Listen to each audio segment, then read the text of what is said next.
Meanwhile, mile and a half from where we are, downtown New York, Donald Trump has the distinction.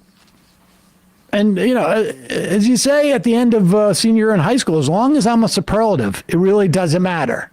Yeah. Right? You want to be one of the, whether in Donald Trump, first presidential candidate, as far as I'm aware of, a major political party, to be on trial for criminal charges in the midst of that campaign.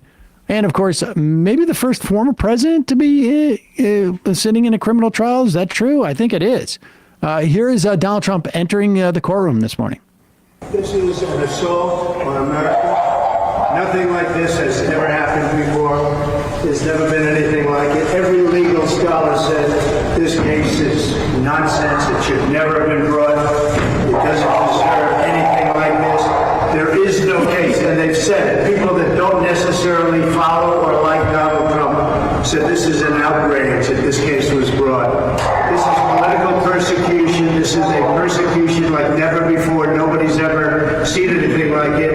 And again, it's a case that should have never been brought. It's an assault on America.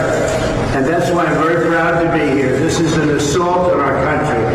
And it's a country that's failing. It's a country that's run by an incompetent man who's very much involved in this case. This is really an attack on a political opponent. That's all it is.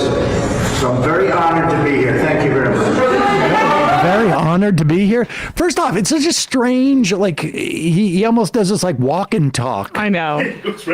And then, of course, that deep state chihuahua that they unleash in the courtroom. Doberman. Yeah, the dog but that's not a Doberman that's barking. It's literally, it's a tiny lap dog.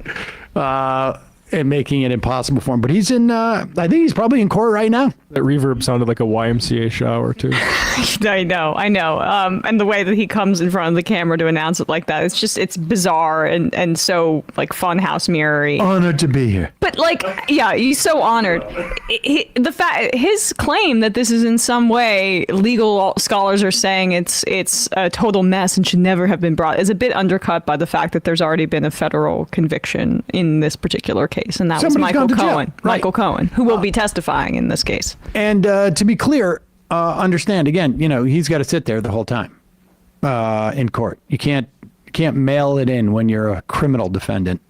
And so this is going to be his next couple of days. I don't know how long the case is going to last, but we shall see. He'll appeal right away, but the point is just that this is more significant of a case than I thought, right? Just in terms of the fact that it was related to Stormy Daniels and hush money. On its face, it doesn't look like the more severe one, like the election interference and the documents are probably, they're a little sexier, but no pun intended. But for this, the problem is that he may have there's literally a witness that's going to be able to testify that he made these payments and signed off on it in the Oval Office and things like that. It's more severe than the facts of the case may initially indicate for him.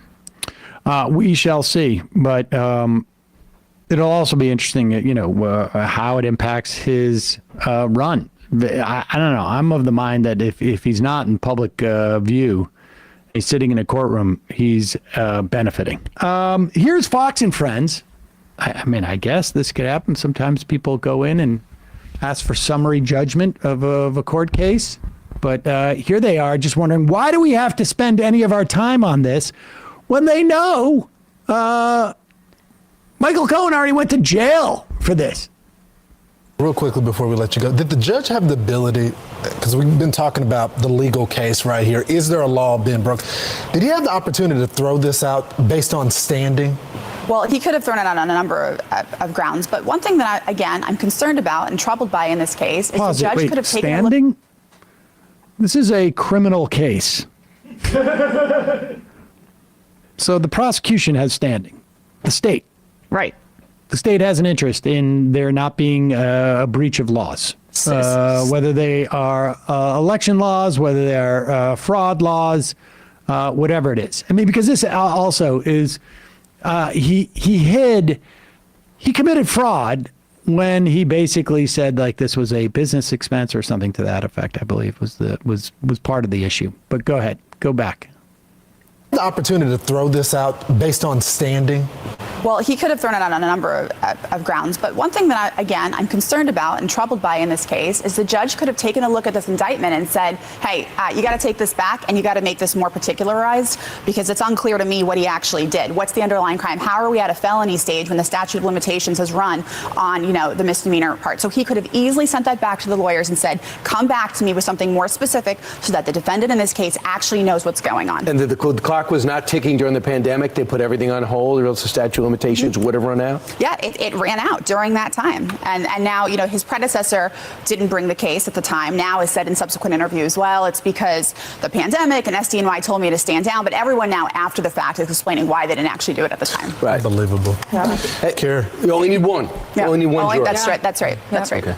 Thanks, Karen. Thank you. I hope they remember that. You only need one juror. So if it comes back guilty, they're not like, well, wait a second. Yeah, well, so they're advocating for jury nullification there. I didn't necessarily anticipate that on Fox News, but only for Trump. I also like the fact that they're like, the statute of limitations should have run out on this. I mean, like, Good job, Cy Vance, by the way. I mean, they're literally using this guy, Cy Vance, not taking up this case now against Alvin Bragg's prosecution. So, I mean, that was widely criticized at the time that Cy Vance didn't take up this case when they would not be able to make that statute of limitations argument, and now they're doing it.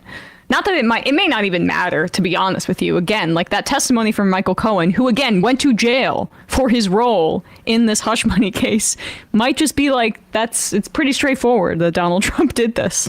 He was signing I love the the fact that checks they're in just lamenting the White House. it should have the statute of limitations. That's like quite it's quite a defense that you're bringing there. standing in a criminal case. That's extremely funny.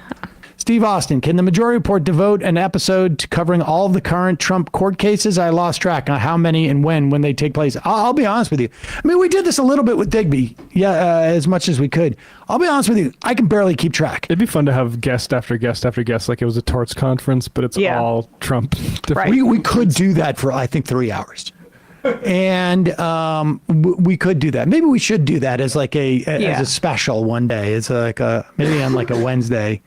When maybe over the summer, presumably these court cases are going to keep going on, but it's also just difficult to cover court cases. Like, it's really difficult to cover court cases. Even when it's not it's easier with Trump because we at least have so much reporting and we can make assessments on his guilt or innocence versus say like a normal trial or something like that. But it's tough. It's tough to cover this. It's also, the reason why, I have never really ever covered court cases like this. Leaving money on the table. Definitely leaving money on the table, but with the Zimmerman case, we didn't cover that. I'm just trying to, even the Chauvin case, once it gets to trial, I am less interested in the machinations of these trials. The political implications, are there political implications for the hush money case? There are, insofar as like what the fallout is, but it's real all second order stuff, right? Mm-hmm. It's not. It's how people react to the cases that is more, of a political story than the actual case itself. There's an argument in the context of like the January 6th stuff that it's really a broader case, and that's more interesting to me in terms of like, what are the obligations of a president and this and that, because it's a little bit more structural. But when we get down to like, the facts of the case and this and that, it's just not something that I find quite as relevant. Now, this is different because it's the president of the United States or a former president of the United States or a would-be president of the United States, someone running for office.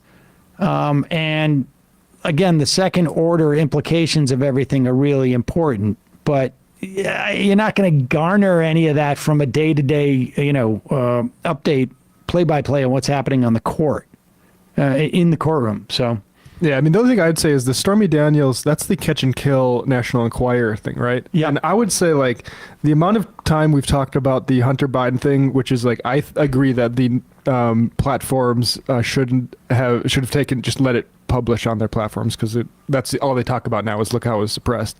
But the catch and kill operation, that actually is a pretty dark glimpse into how things are hushed up. I got news for you. Yeah. That happens all the time. Now, if it happens in the political realm, I'm not as sure, but I can tell you within the show business realm, all the time. And, look, is it the public's right to know that, so-and-so had an affair, or, someone quit, a job on a movie or whatever it is? People can debate about that. I don't get terribly exercised about it, but that dynamic exists, which is also important to understand too. Like when, like the idea that a campaign would call up Twitter and say, hey man, we didn't do that. You got to stop promoting that on Twitter or whatever it is. That happens all the time with regular news media. And businesses do that all the time. All the time. That's why, like, a lot of that stuff from, like, the Twitter files, I thought was like, you're surprised that a campaign called it? Like, whenever there's a TV, whenever one of these people on the news programs comes out and says something about the administration, if it's on MSNBC or if it's on Fox when there's a conservative administration, they call. And they say, that guy can't go on there and say that. And they yell at them and they yell at them and they yell at them. And they try and pressure them. This happens all the time. And anybody who pretends, anybody who's even remotely close to media and pretends they don't know this is lying. They are lying. I mean, Cenk talked about, like, when, Phil Griffin back in the day at MSNBC was like, dude, you got to stop acting like this because you're pissing people off the way that you're behaving. Criticizing Obama. They were criticizing Obama, or it was just sort of like whatever it was. That's not coming out of nowhere. It's like they're getting pushback. Totally. But dedicating a show to all the cases might be a fun thing to do. Yeah, we should.